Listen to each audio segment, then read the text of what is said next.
You know, you can't tell what that is. That's a pool, a Bethesda. There was a pool where men said an angel came down and troubled the water once in a blue moon. Nobody knew when.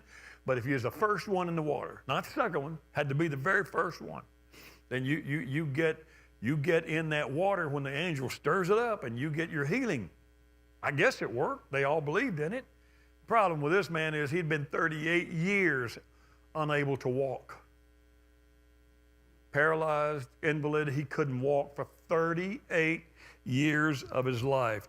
In those days, that simply meant the only thing he could do was beg or roll down the steps close enough to the water he could hope to try to roll himself in, but nobody knew how long it would be. It might be months. Got to just be ready. Can't leave. What a way to live. What a life. 38 years, incapable. And for some reason, Jesus one day just turns at a corner and his men following along. Let's go this way. Where are you going? I've just got to go down to the pool of Bethesda. And he goes down to the hospital of that day, the pool of Bethesda. And he walks right up to this one 38-year broken man and says, you want to be made whole? And the man says, sir, I have no one to help me get in the water. And Jesus says, well, just get up. Rise. I don't know what he smelled like. I bet he had a body odor.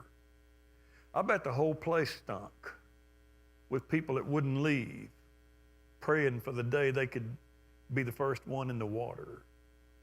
I don't know what a 38-year man, invalid, I don't know what kind of bed sores and scabs, I don't know what his body looked like, but I bet you wouldn't have dated him. I bet you wouldn't have wanted him sitting in your house, eating around your table. It ought to be surprising to us that Jesus would just walk right straight, beeline to him, 38 years of brokenness, and not require anything from him except, you want to be made whole? And he didn't say, yes, I have great faith in you. He just said, I don't have anybody to help me. And Jesus said, rise. And he tried. And for the first time in 38 years, he literally stood up. Didn't have to get in the water. Didn't have to explain anything. All he had to have really was just a piece of an ear.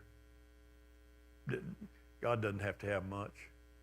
He just needs something broken from you that you can't do anything with. Your brokenness can become a future if you put it in God's hand.